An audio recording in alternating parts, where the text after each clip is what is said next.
Oi! No vídeo de hoje a gente vai falar sobre sonho e meta de estudar no exterior. Será que você tem o sonho de estudar no exterior? Ou melhor ainda, será que você já tem uma meta?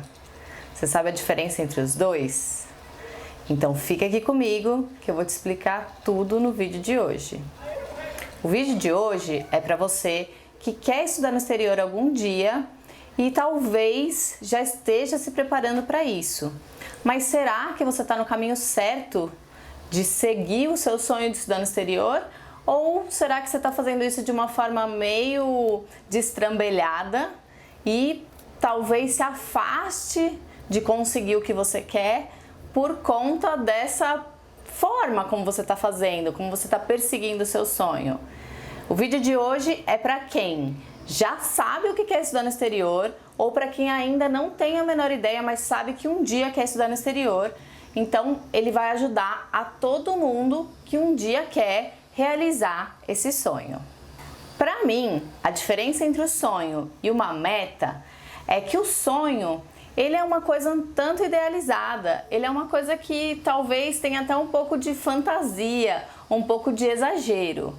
Já a meta de estudar no exterior, eu entendo que é uma coisa um pouco mais séria, que a pessoa já está mais comprometida em viabilizar, em fazer essa ideia dar certo. Então eu separei aqui para vocês uma técnica que é usada no mundo da administração, dos negócios, do gerenciamento de projetos, mas que, se a gente trouxer ela para o contexto de estudar no exterior, pode ajudar a gente a entender melhor como transformar um sonho, então essa ideia mais vaga, mais viajante, em realmente uma meta, ou seja, um caminho para você chegar no seu curso no exterior, tá?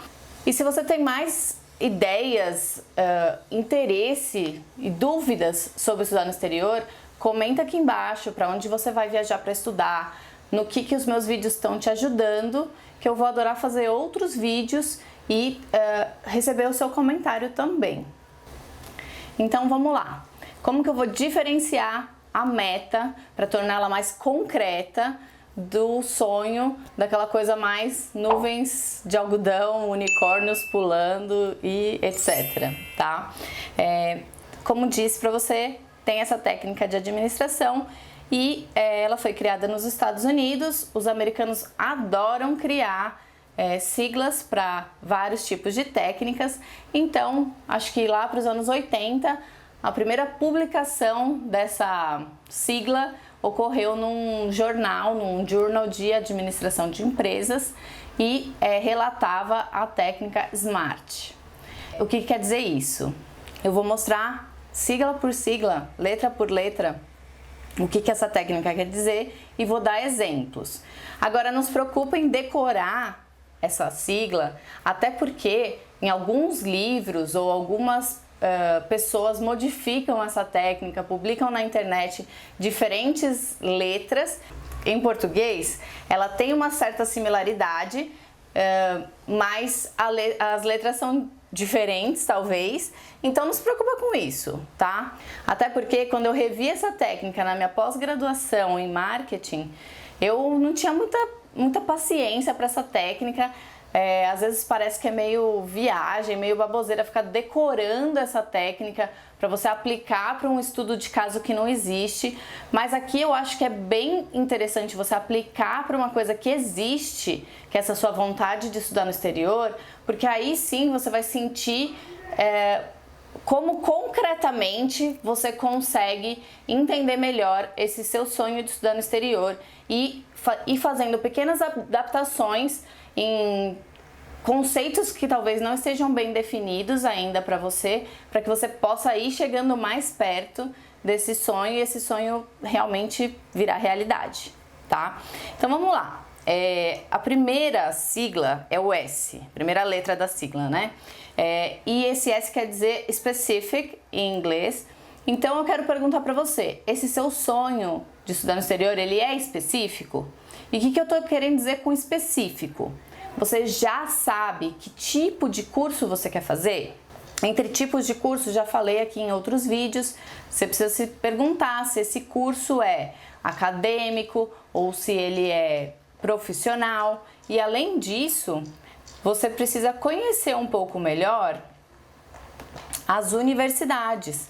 Por quê? As universidades, em muitos lugares, você consegue separar elas por áreas, ou seja, eu quero fazer um MBA. Então, seria ideal você começar a pesquisar, além de universidade, as business school, que podem estar localizadas dentro de uma universidade ou pode ser fora. Eu gostaria de estudar uma área específica. Por exemplo, fiz uma live lá no Instagram com o Eric, que é da área de biomedicina, biologia. E aí ele tinha uma pesquisa muito específica e ele foi para um instituto que fazia pesquisas com células da mesma forma que ele fazia aqui no Brasil. Então, a ideia é você entender a especificidade da sua área, do seu interesse, entender qual é o melhor curso e qual é a melhor estrutura para você estudar. Por exemplo, muitas pessoas me procuram querendo estudar cinema. Você quer estudar cinema numa universidade ou numa film school? Então você tem que entender o universo do assunto que você quer estudar, para você entender especificamente onde é melhor para você, para o seu perfil, para os resultados que você quer obter, estudar. Beleza? Bom, além disso, também outra especificidade que você pode colocar é a localização. Você quer fazer esse curso na Ásia, você quer fazer esse curso na Europa, você quer fazer esse curso num lugar que tenha sol com bastante intensidade. Então, quanto mais você trabalhar esse tipo de especificidade, tentando se conhecer em relação à experiência que você quer viver nos próximos anos, mais específico vai estar a sua meta de estudar no exterior, mais específico vai estar esse objetivo, mais fácil para você vai ser saber o que procurar e onde procurar. Vamos então à próxima letra dessa sigla, que é o M. O M quer dizer mensurável.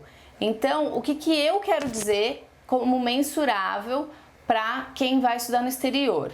Mensurável pode ser interpretado, na minha opinião, como coisas que você pode medir dentro do seu processo de buscar uma universidade, e aí você consegue então entender o quanto você pode contribuir e realmente mexer nessa variável. Por exemplo, uma coisa que é mensurável, muito na cara, é o custo. Quanto custa, né? De repente, quanto custa esse mestrado? Quanto custa essa especialização? Ou o doutorado tem bolsa, né? Tem financiamento por trás? Quanto é essa bolsa? Isso é facilmente mensurável. Além disso, outra coisa que dá para mensurar muito bem e dá para ter um número ali que te referencie nesse processo é o custo de vida. Quanto custa viver nesse local? Quanto um estudante gasta para viver no entorno dessa universidade? Por exemplo, se você quer estudar na França, quanto custa viver e estudar em Paris? Quanto custa viver e estudar em Reims, por exemplo, a cidade onde a Silvia, minha irmã, estuda? Isso vai te dar uma dimensão do quanto um estudante gasta e quanto você tem que se planejar para ter já economizado quando chegar o seu momento de estudar fora, né? E aí pensando que se você vai estudar por 1 ano, por 2 anos, por 3 anos, 4 anos, você tem que já calcular isso antes e tentar trabalhar aí com as suas economias, trabalhar de alguma forma a angariar o máximo possível desse dinheiro antes, para você não ter que ir para fora dependendo de ganhar um dinheiro que você ainda nem sabe se vai ganhar. Então isso é mensurável para mim. E a outra coisa que é mensurável também são os requisitos de seleção. você tem que procurar os requisitos de seleção desses cursos que você está interessado ou interessada e começar a entender o que se exige para entrar nesse curso. Se exige notas, quais são as notas médias que as pessoas costumam apresentar? Tem alguma coisa no site da universidade? Tem algum vídeo falando sobre essa universidade? Qual é o perfil de alunos?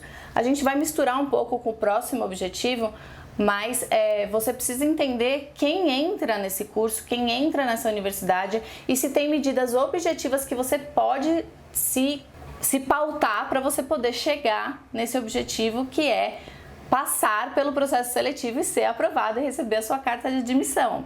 E aí, então, vamos falar do próximo, que é o A. É atingível? Como falei, né? Como você chega nesse objetivo? Atingir o objetivo de passar, de ser aprovado, ser aprovada nesse curso, nesse mestrado, nessa pós, você sabe se você vai receber a sua carta de admissão antes de passar? Não, você não tem como saber, tá? É impossível você entrar num processo seletivo tendo como saber que você vai passar. Não pode contar com já ganhou, mas você pode sim ter uma ideia do que você precisa para ser aprovado ou ser aprovada nesse mestrado. A ideia é que você busque então perfis parecidos para você tentar entender um pouco melhor o que a universidade pede para esse perfil. Se você não conhece perfis parecidos, às vezes tem lá no site da universidade a descrição do aluno. Ah, o aluno fulano de tal, era de tal área, trabalhava com tal coisa, a idade é tanta. Então, não necessariamente você precisa achar uma pessoa brasileira, que seja do mesmo gênero, sexo, seja da mesma faixa etária, não é isso, mas assim, se você encontra lá uma descrição de experiências parecidas, então pode ser que a sua experiência, o seu perfil seja relevante para aquela seleção.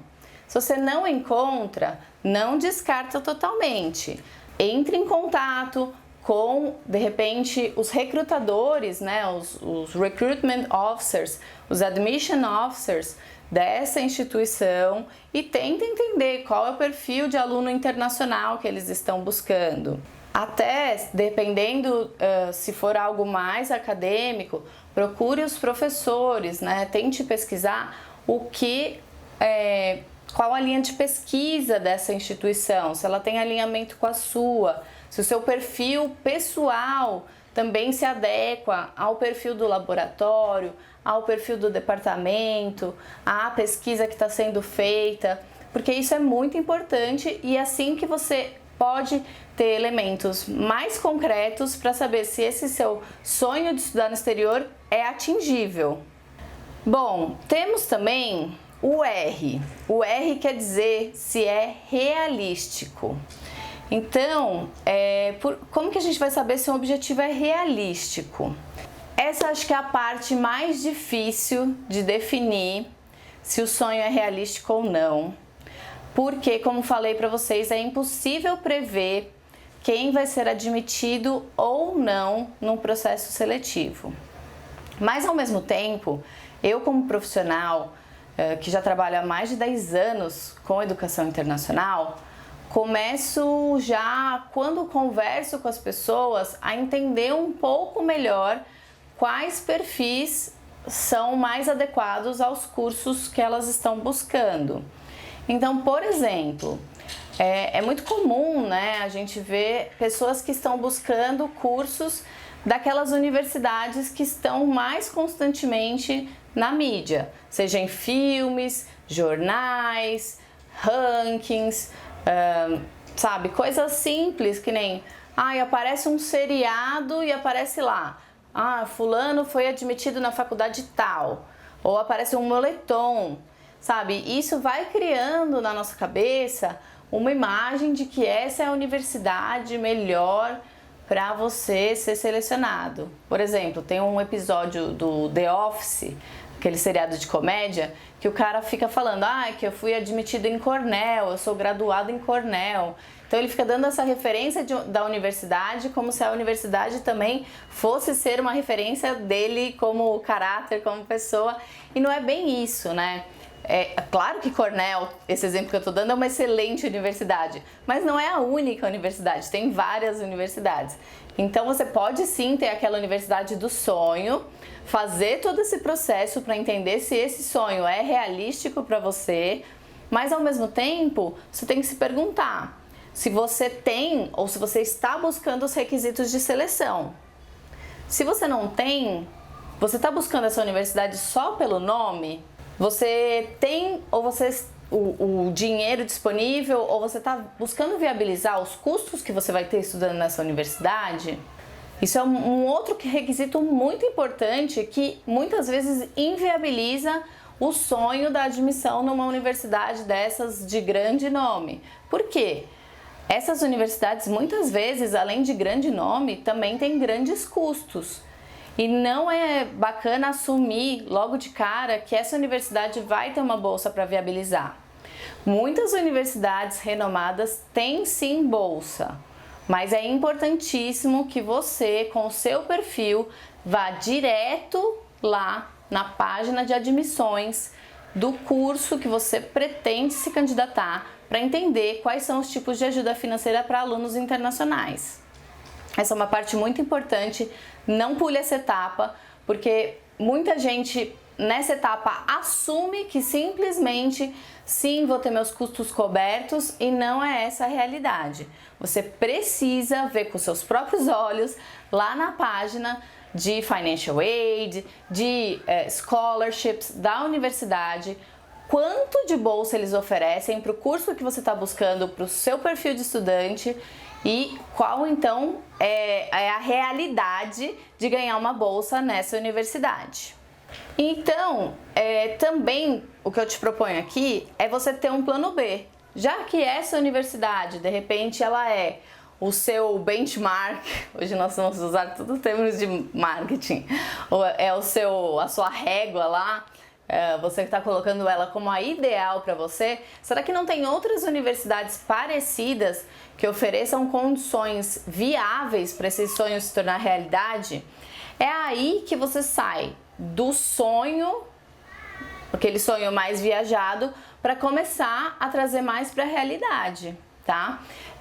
Não que eu não estou falando aqui que você não possa entrar numa universidade mais seletiva, que é mais difícil de passar, e que consequentemente busca alunos diferenciados e que você não tenha esse perfil. Eu não estou falando isso, mas o que eu estou falando você precisa saber exatamente no que você está entrando para saber que você está indo para um desafio, que você tem que apresentar suas melhores credenciais nesse momento. E por último, a última letra é o T, né, que em inglês é timely, mas no nosso caso é para saber se você tem uma data para realizar esse sonho. Uma data final e, por que não, datas intermediárias. Sabe por quê? São muitos os itens que você tem que organizar nesse planejamento de estudar no exterior.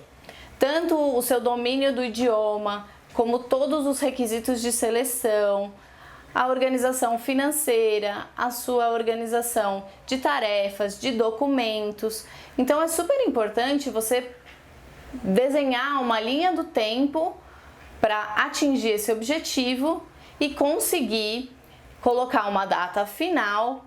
Por exemplo, me formo agora no final de 2020 na faculdade, em 2021 e 2022 eu vou fazer um estágio e 2023 eu vou me candidatar para estudar no exterior, ou quero estudar no exterior. Então, com isso, você já sabe que se você quer estudar no exterior em 2023, muito provavelmente você tem que estar fazendo o seu processo seletivo para a candidatura em 2022. E para isso, para fazer o processo em 2022, você já sabe que em 2022 você já tem que ter feito as provas. Por exemplo, se o seu mestrado, o seu doutorado pede o GRE, você já tem que ter feito o GRE nessa data. Ou outras provas, SAT, se for para graduação, ACT, você já tem que estar também preparado no inglês, no idioma. Talvez você já tenha que ter o seu TOEFL, o seu IELTS. Isso, então, você vai fazendo uma linha do tempo de trás para frente para que você consiga se preparar, estar atento ou atenta aí às datas, para que você consiga então ter datas intermediárias e data final. Quando você põe data, aí você percebe que talvez o que você achava que estava lá bem longe, não está tão longe assim, e você precisava ter começado ontem a voltar a estudar inglês. Então é isso, quando você passa por todos esses requisitos, você percebe que você tem aí formas de tornar mais palpável, tornar muito mais concreto o sonho de estudar no exterior. Mas para isso você precisa fazer uma super avaliação dos seus sonhos e começar a esmiuçar tudo que está envolvido nele para que ele se torne sim uma meta e você possa depois traçar um plano para essa meta acontecer. Então eu espero que vocês tenham gostado desse vídeo. Deixa aí um comentário para mim, que eu adoro ler os comentários de vocês e responder. E é isso, um beijo e até a próxima!